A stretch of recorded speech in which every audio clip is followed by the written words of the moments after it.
بسم اللہ الرحمن الرحیم باب حفظ اللسان والغیبۃ والشتم وعن ابن عمر رضی اللہ عنہما قال قال رسول اللہ صلی اللہ علیہ وسلم ایما رجل قال لأخیہ کافر فقد باء بها احدہما متفق علیہ وعن ابی ذر رضی اللہ عنہ قال قال رسول اللہ صلی اللہ علیہ وسلم لا يرمي رجل رجلا بالفسوق ولا يرميه بالكفر إلا ارتدت عليه إن لم يكن صاحبه كذلك رواه البخاري وعنه رضي الله عنه قال قال رسول الله صلى الله عليه وسلم من دعا رجلا بالكفر أو قال عدو الله وليس كذلك إلا حار عليه متفق عليه۔ آپ حضرات کے سامنے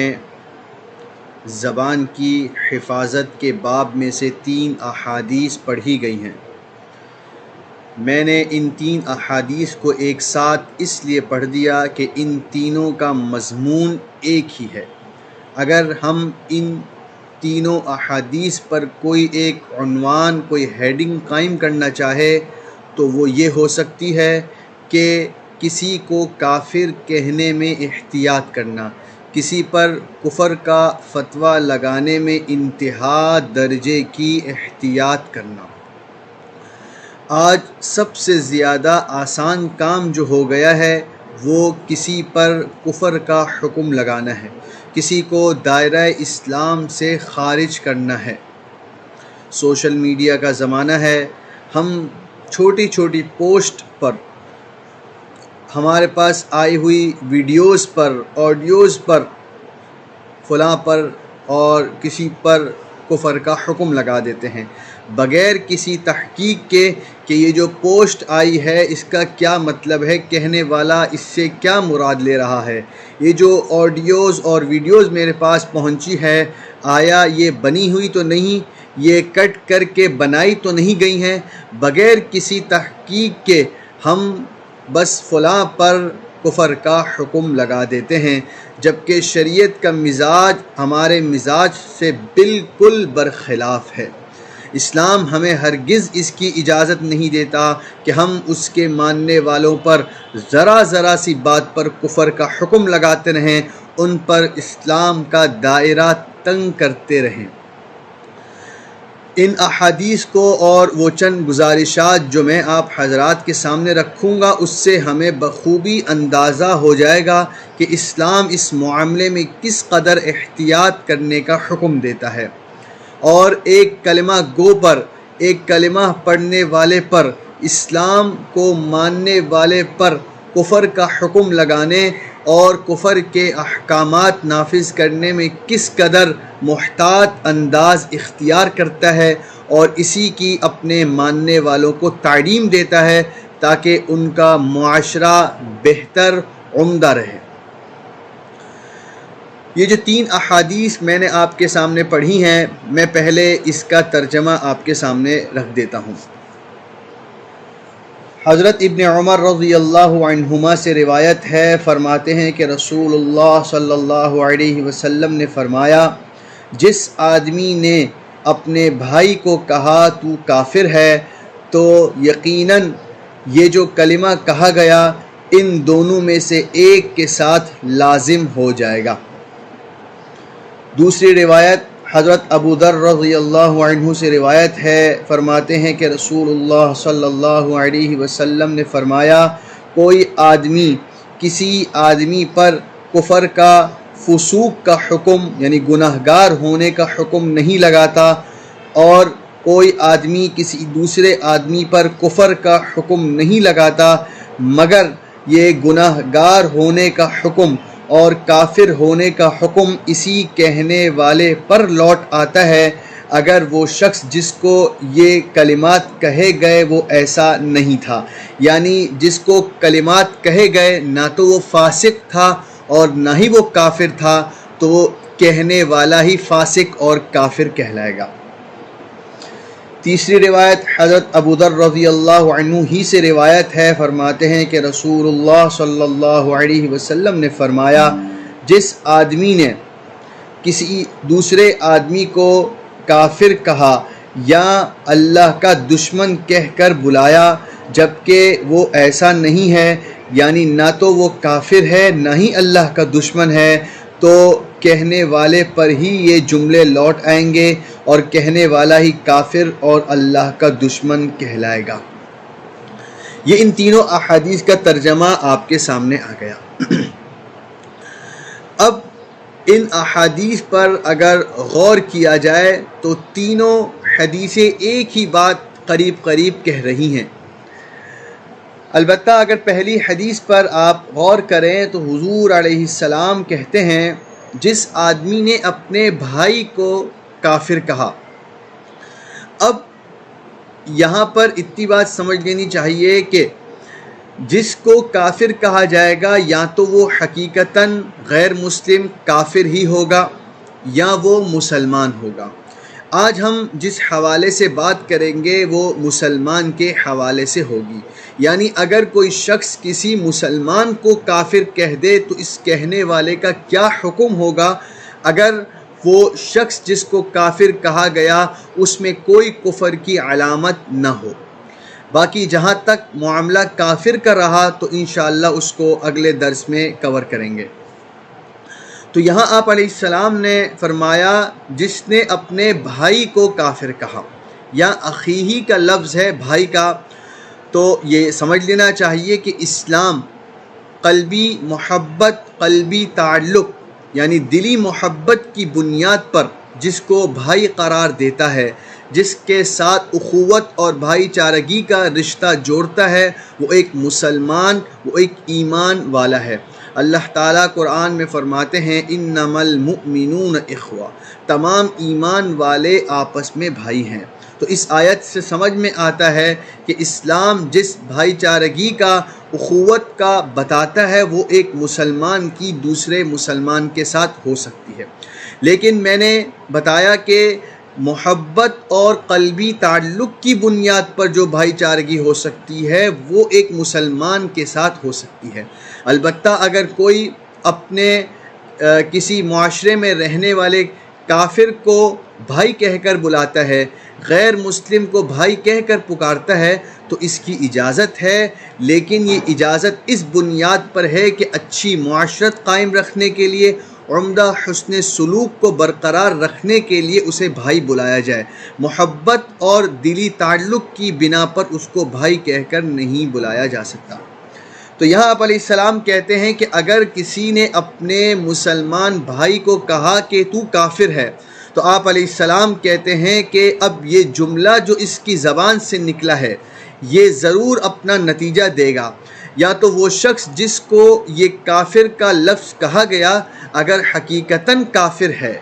یعنی اس کے عقائد کفریہ ہے، کوئی قول کوئی فعل اس سے کافرانہ سرزد ہوا ہے، تب تو ٹھیک ہے، یہ جملہ اسی کو لگ جائے گا جس کو کہا گیا۔ لیکن اگر وہ شخص جس کو یہ جملہ کہا گیا وہ حقیقتاً کافر نہیں تھا، اس کا کوئی قول، اس کا کوئی فعل کافرانہ نہیں تھا، بلکہ جو عقائد اور نظریات وہ رکھتا تھا سب ایک ایمان والے اور ایک مسلمان والے عقائد و نظریات تھے، تو اب کیا حکم ہے؟ تو آپ فرماتے ہیں یہ کہنے والا کافر ہو جائے گا، یعنی یہ کفر کا جملہ اور لفظ اسی کی طرف لوٹ آئے گا۔ یہی بات آپ علیہ السلام نے دوسری حدیث میں بھی فرمائی ہے کہ اگر کسی آدمی نے دوسرے آدمی پر فسق کا حکم لگایا کہ تو گناہ گار ہے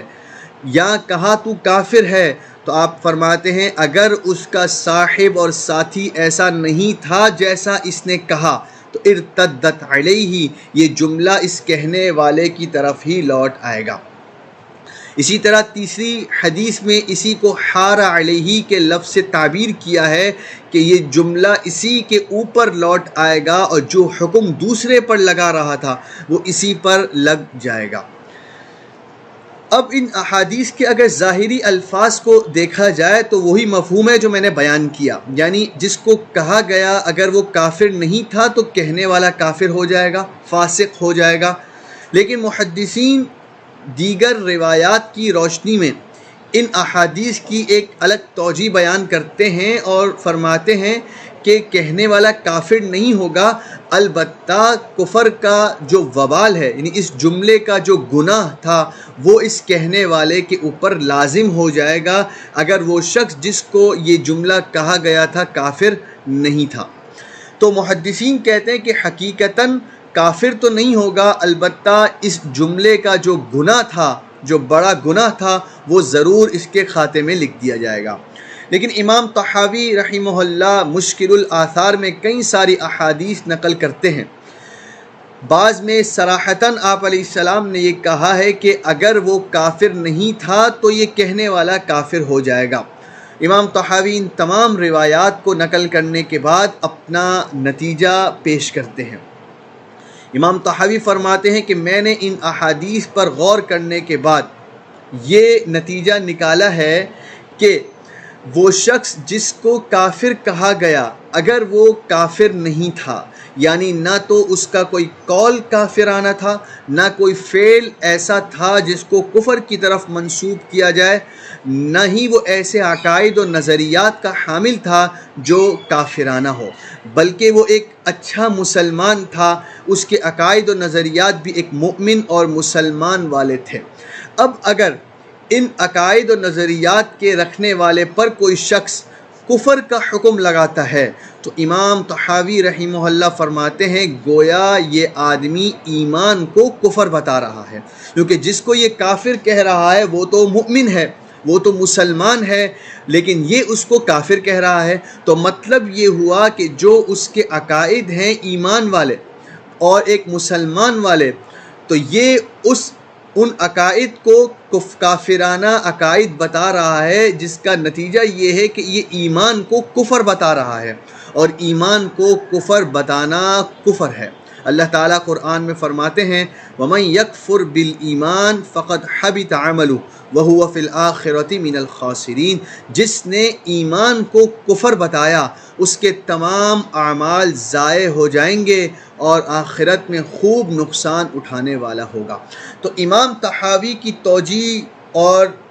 جو امام طحاوی فرما رہے ہیں وہ یہ ہے کہ ان روایات کو دیکھنے کے بعد یہ کہا جائے گا کہ اگر جس کو کافر کہا گیا وہ کافر نہیں تھا تو یہ کہنے والا کافر ہو جائے گا۔ اور میں سمجھتا ہوں کہ آج کے اس غیر محتاط زمانے میں جہاں ہر ایک دوسرے پر کفر کا حکم لگا رہا ہے، ہر عامی اٹھتا ہے، ہر آدمی اٹھتا ہے اور کسی پر بھی کفر کا حکم لگا دیتا ہے، کوئی احتیاط نہیں، کوئی تحقیق نہیں ہے،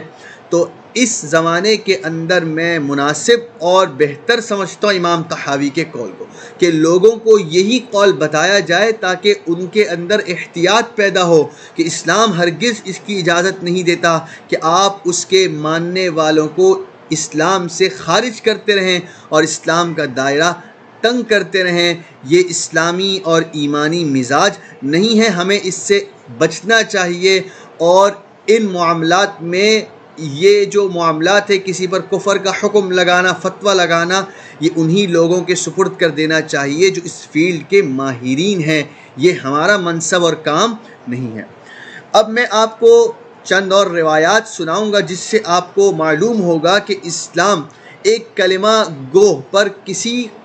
قسم کا حکم لگانے میں کس قدر احتیاط کا حکم دیتا ہے۔ صحیح مسلم کی روایت حضرت مقداد ابن اسود رضی اللہ عنہ آپ علیہ السلام کے پاس اور کہا اے اللہ کے رسول،